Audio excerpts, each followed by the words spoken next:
नमस्कार, आदाब, सत श्री अकाल। मैं देवीदास खत्री दो टूक सीधी बात प्रोग्राम लेकर एक बार फिर मैं आपकी खिदमत में हाजिर हूँ। जैसा कि आप जानते हैं, इस प्रोग्राम के वाकिद हम आपकी मुलाकात करवाते हैं एक ऐसी शख्सियत के साथ जिन्होंने ज़िंदगी में किसी न किसी सूबे में एक खास मुकाम हासिल किया है, अपनी एक अलग पहचान बनाई है।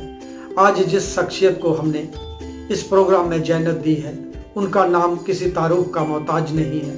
कला की दुनिया में इनके नाम को सभी जानते हैं। मेरे साथ हैं बेहद खास मेहमान, जाने माने मूर्तिकार व चित्रकार पंकज मानव। पंकज मानव जी, दो टूक सीधी बात प्रोग्राम में आपका स्वागत। नमस्कार मित्रों, मैं पंकज मानव। जी, आपका जन्म कहाँ हुआ और पारिवारिक परिवेश, शिक्षा, कला की ओर रुझान और इसी क्षेत्र में बने रहने की मंशा विस्तार में बताइए। मानव, I am Delhi based artist and I was born and brought up here only in Delhi.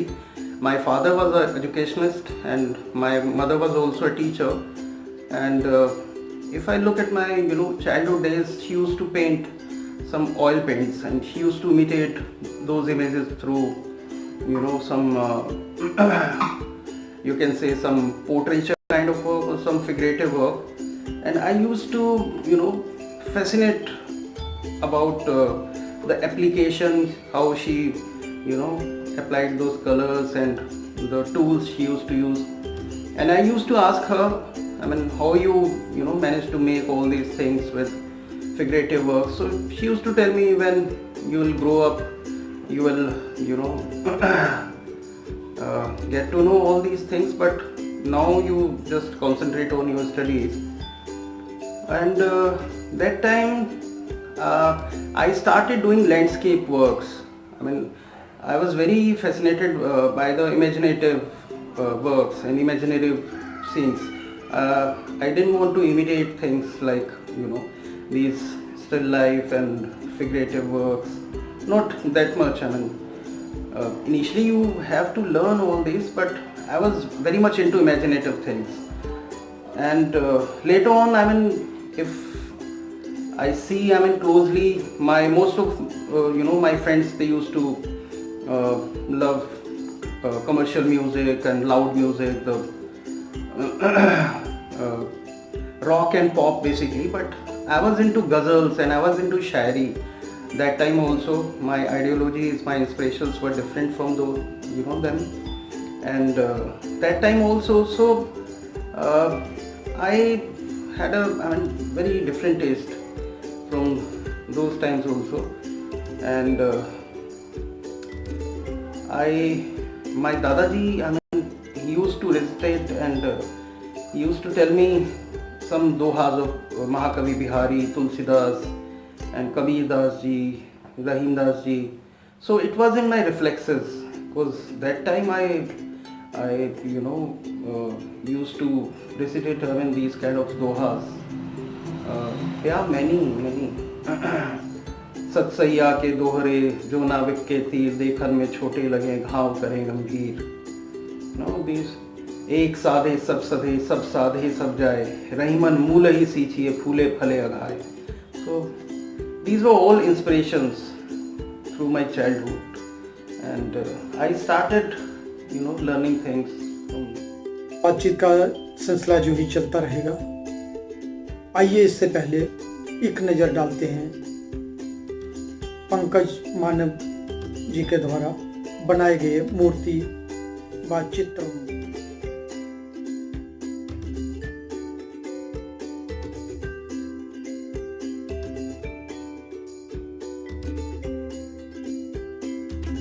Delhi में पले बड़े पंकज मानव।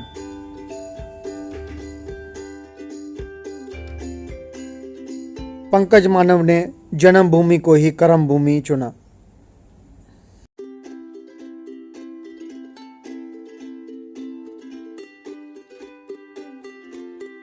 अमूर्त कला इनका मूल विषय रहा।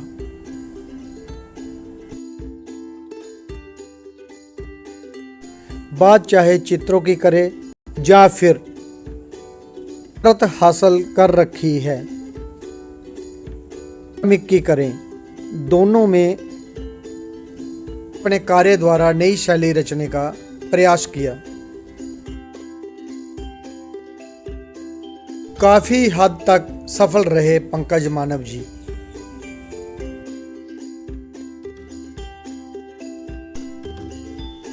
पंकज मानव जी, आपने कला की शिक्षा विजुअल आर्ट की सभी विधाओं को करने और समझने का प्रयास करते हैं, अपना कार्य करते हैं और कौन कौन से माध्यमों व तकनीक का प्रयोग करते हैं, आप अपने कार्य के बारे में संक्षेप में बताइए।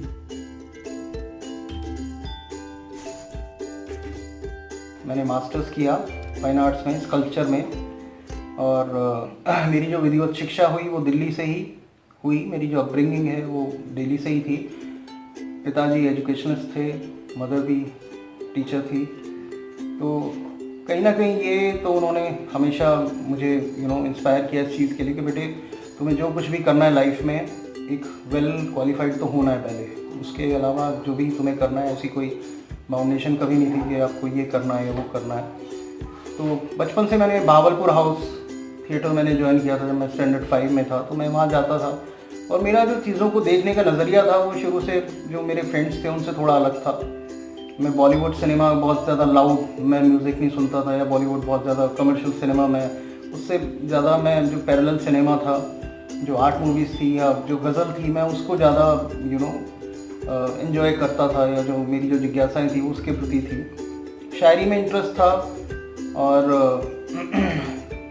बचपन में दोहे दादाजी मुझे अक्सर सुनाया करते थे, तो मेरे रिफ्लेक्सेस में थे। मेरे को बहुत सारे दोहे याद थे बचपन में, महाकवि बिहारी, तुलसीदास, कबीरदास जी, रहीमदास जी। तो ये लोग एक क्लासिज्म तो कहीं एक अवतरित हो चुका था या एक अंकुर फूट चुका था उसका, और टाइम के साथ चीज़ें जैसे जैसे कहते हैं ना कि वक्त जब बीतता है तो बहुत सारी चीज़ों से आप रूबरू होते हैं। तो उस टाइम पे उर्दू के अल्फाज इतने मुझे नहीं पता थे, बट गज़ल में, शायरी में इंटरेस्ट था। रहीमदास जी का दोहा मुझे आज भी याद है, जो दादाजी मुझे सुनाया करते थे अक्सर, कि एक ही साधे सब सधे, सब साधे सब जाए, एक ही साधे सब सधे, सब साधे सब जाए, और रहीमन मूल ही सींचिए, फूले फले भाई। रहीमदास जी कहते हैं कि अगर आप किसी एक चीज़ को साधना चाहते हैं तो आप साध सकते हैं उसके साथ बहुत सारी चीज़ें आप उसके थ्रू, बट अगर आप बहुत सारी चीज़ें साधना चाहते हैं तो एक चीज़ भी नहीं साध पाएंगे। इसका सारा यही है। और किसी भी पौधे के जब आप जड़ में पानी देते हैं तभी वो पेड़ बनता है, एक दरख्त बनता है और उस पर फल लगते हैं। जी, आपने मूर्ति शिल्प व चित्रकला में एब्स्ट्रैक्ट व अमूर्त कला को चुना, लेकिन आपके मूर्ति शिल्प व चित्रकला में यथार्थवादी ना रही। इस तरह के प्रयोग हमेशा इस बात का खतरा रहता है कि गांव देहात से आए जो कलाकार शहरी मंच पर इस तरह का कार्य करने वाले कलाकार महज प्रतिरोषित दिखाई दे। क्या आपने कभी इस तरह का खतरा महसूस किया है? गांव देहात से आने वाले जो लोग हैं वो एब्स्ट्रैक्शन से कैसे मतलब उस चीज़ को समझें, उससे कनेक्ट हों। तो एब्स्ट्रैक्शन कोई ऐसी चीज़ नहीं है, कोई एक बहुत कठिनाई से कोई समझ आने वाली चीज़ है, या बहुत ज़्यादा कठिन इसके पैतरे हैं, या बहुत कठिन इसके मापदंड है। ये आपके जीने की कला है, ये आपकी जीवन शैली है। जब आप चीज़ों को मिनिमल शेप में देखते हैं, मिनिमल रूप में देखते हैं, तो एब्स्ट्रैक्शन स्वरों की कला है। ये शब्दों का जो इसमें भाव है वो थोड़ा कम है। ये ध्रुपद संगीत की तरह से इस कला को मैं कहूँगा, जैसे ध्रुपद में है वहाँ पे स्वरों का जो भाव है वो थोड़ा गहरा है, शब्दों का जो भाव है थोड़ा मंद है, और इसकी जो अप्रोच है वो डायरेक्ट नहीं है। जैसा कि आप फिगरेशन में आप पोर्ट्रेचर करते हैं, आप पॉलिटिकल चीज़ों को लेके, या एक आपकी जो सराउंडिंग्स हैं, जो इमीडिएट सराउंडिंग्स हैं, जो पॉलिटिकल इश्यूज़ हैं, उसमें बहुत सारी चीज़ें हैं। बट अमूर्त जो आपका आत्मीय भाव है, जब आप आत्मीय भाव से अपनी एक ग्रामर और अपनी एक वोकेबुलरी डेवलप करते हैं और उसके थ्रू जब आप कुछ रचने की कोशिश करते हैं तो वो अमूर्त है, मेरा मतलब ऐसा मानना है। और सबकी अपनी आइडियोलॉजी है, सबकी अपनी जर्नी है, सबका अपना स्वरूप है, तो हर किसी की अपनी बॉन्डिंग होती है मटेरियल से या भाव से। मानव जी, ये अमूर्त कला है क्या? Abstract art. अमूर्तन से अमूर्तन में जाने का क्या अभिप्राय है? इसके बारे में आप क्या विचार रखते हैं? अमूर्तन, अमूर्त या विमूर्त या अंग्रेजी में कहें एब्स्ट्रैक्शन या इंटेंजिबल, ये शाब्दिक एक जो शब्द हैं, इनका जो अर्थ है वो एक ही है। और जो अमूर्त है या विमूर्त है, जो किसी रिप्रेजेंटेशनल भाव से ये कला नहीं होती कि कोई देखी भाली चीज़ आपने प्रोमिनेंटली उसको ड्रॉ करना है या इमिटेट करना है, जैसा मैंने पहले भी बताया है आपको। और ये एक कंपाइलेशन है आपके थॉट्स का। इसमें बहुत सारी चीज़ें हैं और अवतरण का सिद्धांत जैसे मैंने बताया कवित्व में भी है और कला में तो है ही। जैसे सगुण में मीरा है, निर्गुण में कबीर है। तो कला का जो सिद्धांत है, करते करते मटेरियल भी आपको कुछ जगह पे मटेरियल अपने आप आपको रास्ता दिखाता है कहीं पे। तो चीज़ें आपके ऊपर आती हैं, एलिमेंट्स जो हैं, जो आपकी ग्रामर है, जो आपकी वोकेबलरी है, उसके थ्रू आप कुछ रचते हैं। एक अब जैसे मैं शब्दों के माध्यम से अगर व्यक्त करना चाहूँ शायरी में, तो जैसे कबीरदास जी का एक दोहा है कि हस्ती चाढ़िए ज्ञान को सहज ढुलीचा डारी, हस्ती चाढ़िए ज्ञान को सहज ढुलीचा डारी, स्वान रूप संसार है भूकंप झक मारी। तो कबीरदास जी ने अपने तरह से उसको व्यक्त किया है अमूर्त का भाव ही। और कबीर जो है वो निर्गुण की बात करते हैं मोस्टली। साहिर साहब का एक मिसरा है, एक शेर है कि वो बात जिसका सारे फसाने में जिक्र न था, वो बात जिसका सारे फसाने में जिक्र न था, वो बात उन्हें बड़ी नागवार गुजरी है। तो अब वो बात क्या है? आप बोले ना, तूने एक बात कही लाख फसाने निकले। तो इसके जो मतलब हैं वो बहुत सारे हैं। वो हर किसी की अपनी इंटरप्रिटेशन है। कला में, विमूर्त भाव में भी ऐसा ही है। हम जिस भाव से पेंटिंग बना रहे हैं, पर जो एक व्यूअर है उसको देखने का उसका नज़रिया अलग है। अब बहुत सारे लोग आते हैं, देखा होगा गैलरी में, उनको कहते हैं यहाँ पे हाथी दिखाई दे रहा है, यहाँ पे फिगर दिखाई दे रही है। बट जो एक एब्स्ट्रैक्ट आर्टिस्ट है, जो एक अमूर्त करने वाला कलाकार है, मुझे नहीं लगता वो कोई रिप्रेजेंटेशनल फॉर्मेशन, मैं स्पेशली अपनी बात कर रहा हूँ कि मैं कभी ये सोच के किसी रिप्रेजेंटेशनल फॉर्मेशन में मैं काम नहीं करता। एक नॉन रिप्रेजेंटेशनल वोकेबलरी से काम करता हूँ, जिसमें देखी वाली चीज़ें या इमिटेशन उसके आगे की बात है, जिसमें एक आत्मभाव है, कंपाइलेशन है आपके थॉट्स का। तो यही अमूर्त है। और चीज़ें वहाँ पे एक संक्षिप्त रूप लेती है, मतलब बहुत सारी चीज़ों का एक जो एक जो स्वरूप है, वो जिसे कहना चाहिए कि एक सारांश है उसमें। वो एक डायरेक्ट अप्रोच वाली कला नहीं है कि आपने डायरेक्ट देखा, इमिटेट किया या उसके थ्रू आपने कुछ व्यक्त किया। उसका जो भाव है वो गहरा है। जी, प्रकृति नीले रंग, आपके चित्रों में भी ज़्यादातर काले और नीले रंग रहते हैं, इसमें क्या तारतम्य है?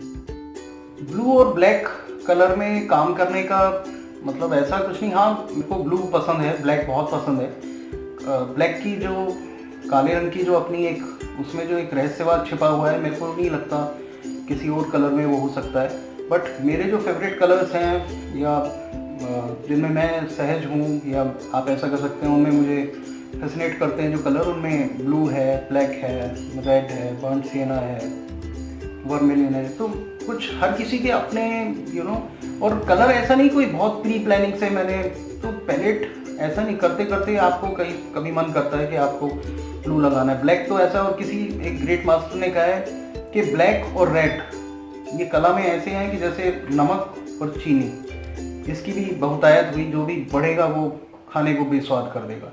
तो ब्लैक भी संभल के लगाना है और रेड भी संभल के लगाना है।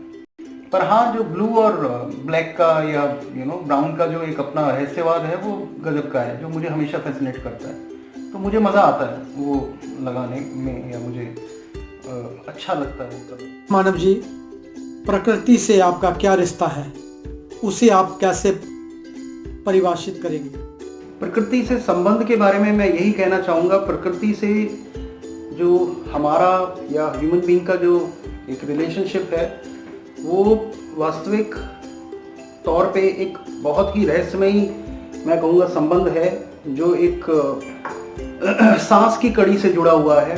और प्रकृति से तो सारे रंग, सारी फॉर्म्स, सारी जो डायरेक्शंस हैं, सारी जो इंस्पिरेशंस हैं वो प्रकृति के थ्रू ही प्राप्त होती हैं। और प्रकृति का एक स्वरूप है डीके, जिसे हम डीकम्पोज्ड होती है जो चीज़, तो डीकम्पोज्ड होके प्रकृति एक नया आयाम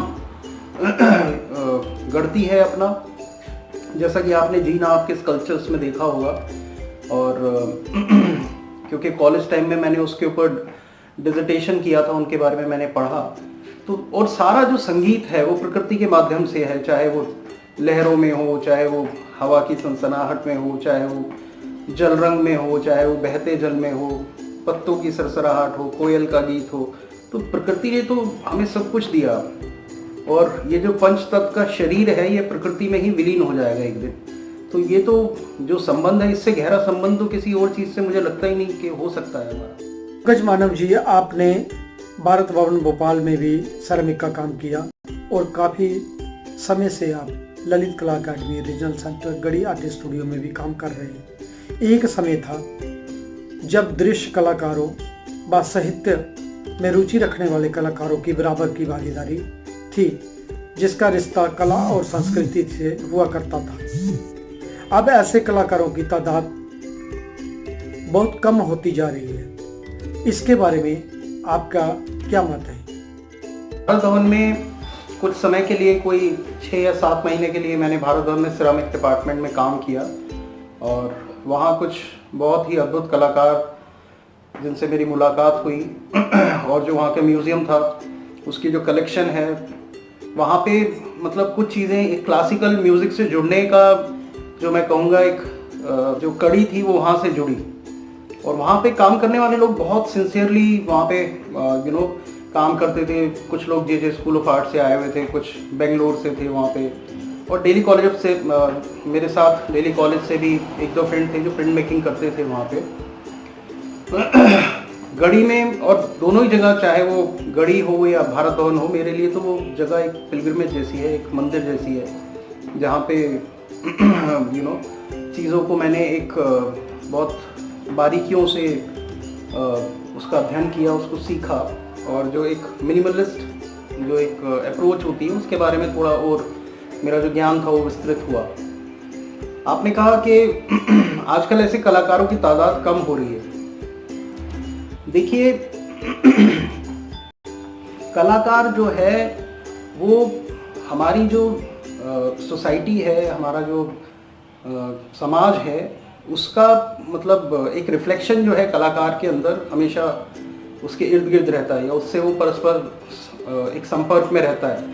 तो और हमारी जनरेशन में और अभी आने वाली जनरेशन में और हमारे से जो थोड़ी पहले की जनरेशन थी, उसमें कुछ चीज़ें या कुछ उनके जो इंस्पिरेशंस थे, उनकी जो आइडियोलॉजीज थी, उसमें थोड़ा सा मैं कहूँगा अंतर तो आया है। पहले टेक्नोलॉजी का इस्तेमाल इतना नहीं होता था, पहले भावों की अभिव्यक्ति ज़्यादा थी, लाइव सुनने का जो प्रचलन था वो ज़्यादा था।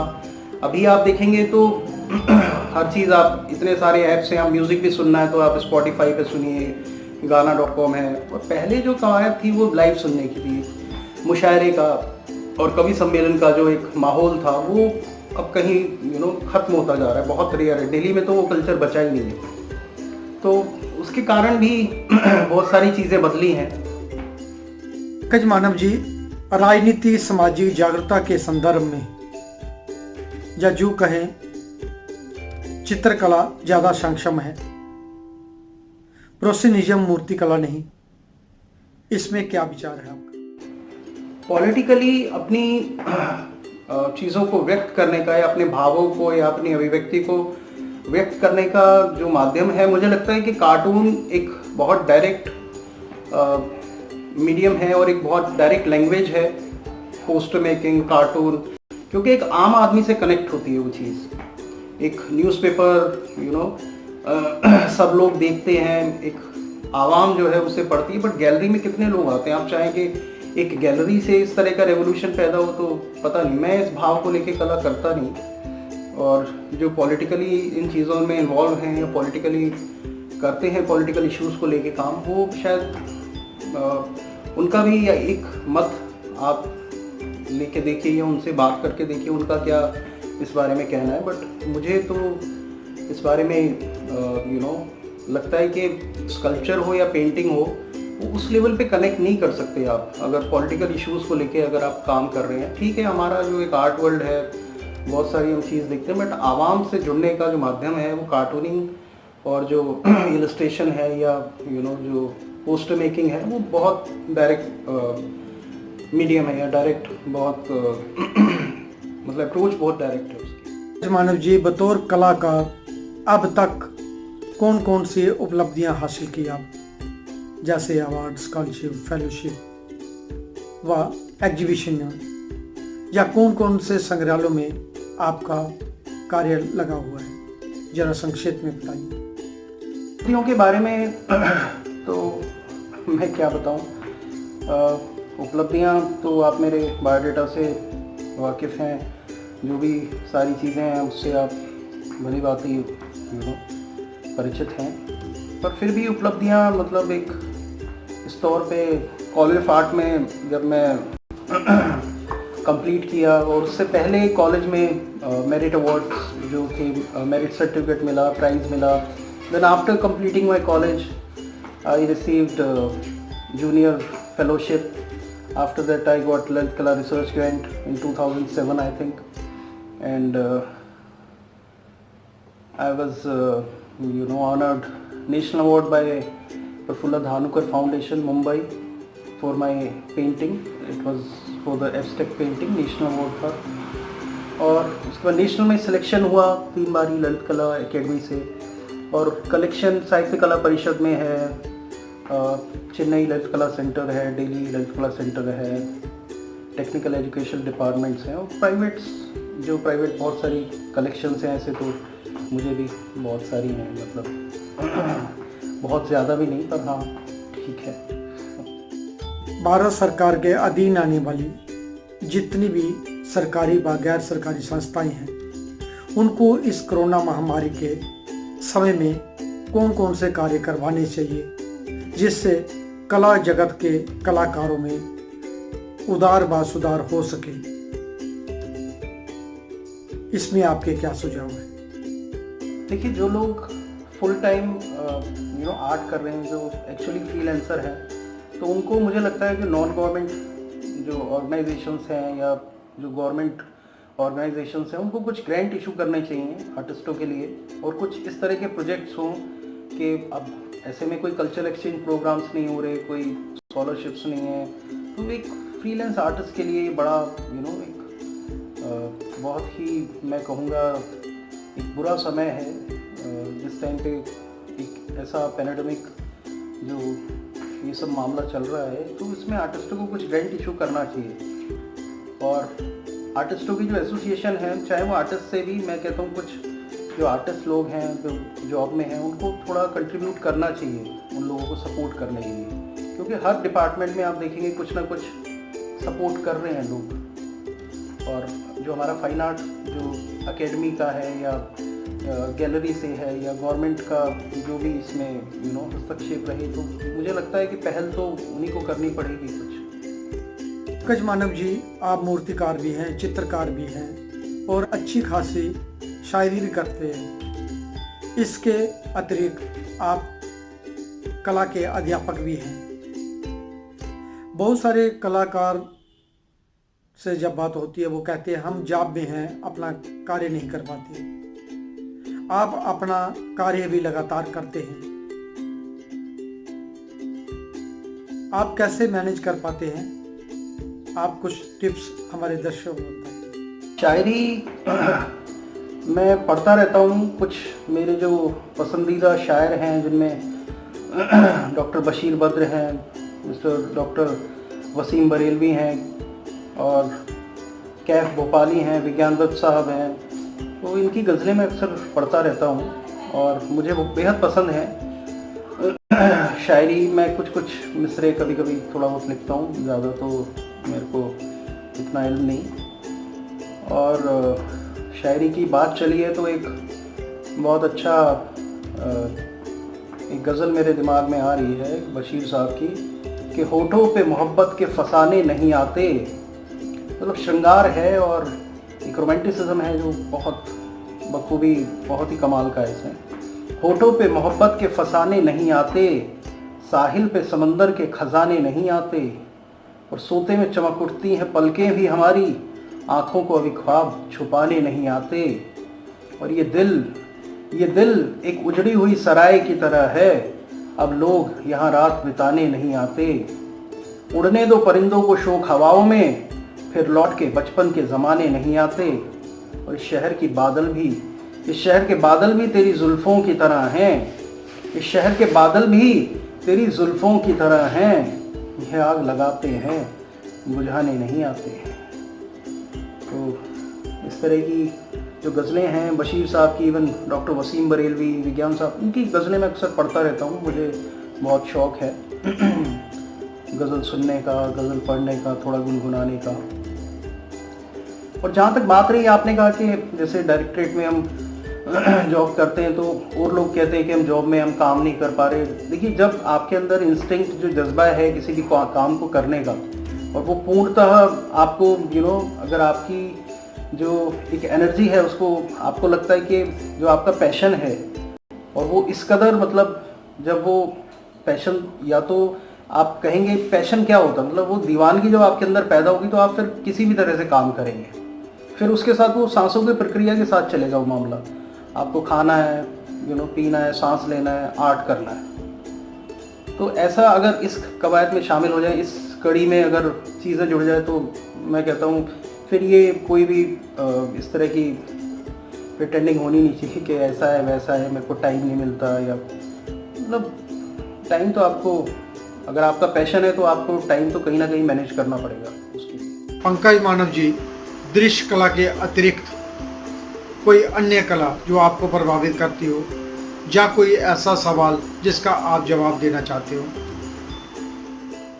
विजुअल आर्ट के अलावा मैं जो सबसे ज़्यादा प्रभावित होता हूँ गायन से। जो भी गायक हैं, जो वोकलिस्ट हैं, और स्पेशली जो क्लासिकल सिंगर्स हैं, क्योंकि उनको मैंने बहुत करीब से देखा है रियाज करते हुए, उनके साथ जुड़ा रहा। तो मुझे लगता है उनकी विधा, उनके अंदर जो एक डिसिप्लिन है, जो एक डेडिकेशन है, जो डिटर्मिनेशन है, वो हमारे से भी मुझे लगता है कहीं ज़्यादा है।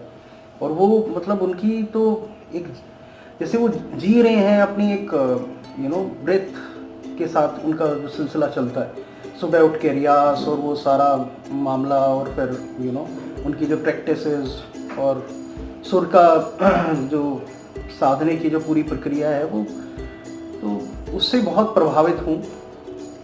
और गायन को तो मैं हमेशा से ही, मेरे को इंस्पायर करती है जो सिंगिंग है, और मेरे काम में मैं कहता हूँ अगर जो रिदम है, जो एक हारमोनी है, वो उसके थ्रू म्यूज़िक से इंस्पायर होके वो सारी चीज़ें डेवलप हुई। जी, एक आखिरी सवाल, नए कलाकारों को आप क्या संदेश देना चाहेंगे अपने कला के माध्यम से?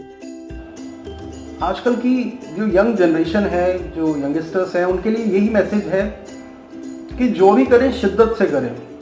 शॉर्टकट में चीज़ों को कोशिश ना करें चीज़ें हासिल करने की। तो ये शॉर्टकट कभी भी आर्ट में, पता नहीं, मैं तो कभी सक्सेसफुल होते हुए देखा नहीं कि अपनी एक शैली डेवलप की हो या बहुत अच्छा काम किया हो। ठीक है, शॉर्टकट से आपको कुछ चीज़ें मिल सकती है, बट जो एक एक्चुअल जो भाव है, जो कला है, जो आपका आपकी शैली है, वो एक टाइम के साथ परिपक्व होती है।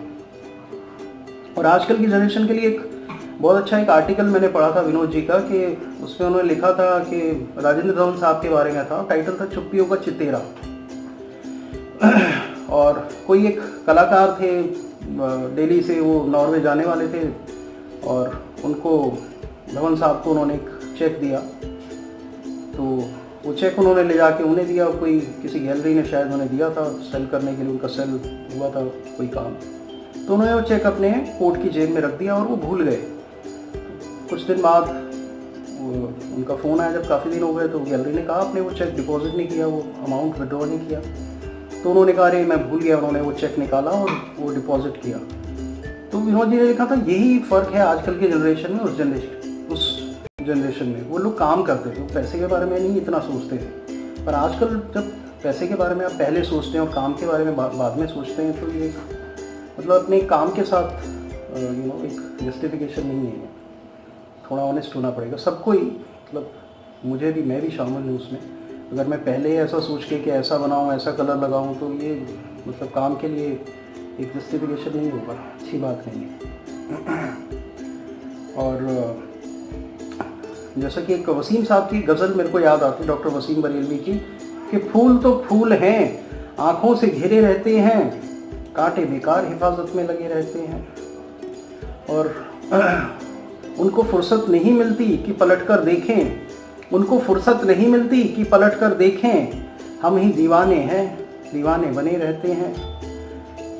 मुंतज़िर मैं ही नहीं रहता किसी आहट का, मुंतज़िर मैं ही नहीं रहता किसी आहट का, कान उनके भी दरवाजे पे लगे रहते हैं। और आखिर जो मिसरा उन्होंने मदा किया, उन्होंने फरमाया और कहा कि ये आजकल की जनरेशन के लिए है कि देखना साथ ही ना छूटे बुजुर्गों का कहीं, देखना साथ ही ना छूटे बुजुर्गों का कहीं, पत्ते पेड़ों पे लगे हों तो हरे रहते हैं। धन्यवाद पंकज मानव जी, दो टूक सीधी बात प्रोग्राम में आप आए, आपसे कला पे बातचीत हुई, बहुत बहुत धन्यवाद आपका। Hi Mr. Devidas Khatri, thanks again for inviting me to this interactive session. I hope people would enjoy it, and as I shared all my views and I talked about all my inspirations and my journey, my aspirations. Thanks a lot. दोस्तों, ये थे हमारे साथ मूर्तिकार, चित्रकार पंकज मानव जी। इनके बारे में हमने काफ़ी कुछ जाना और कई ज्ञानवर्धक बातें भी हुई। दोस्तों, अगली बार हम फिर मिलेंगे कुछ नई शख्सियत के साथ। तब तक देवीदास खत्री को दे इजाज़त। वंदे मातरम, भारत माता की जय।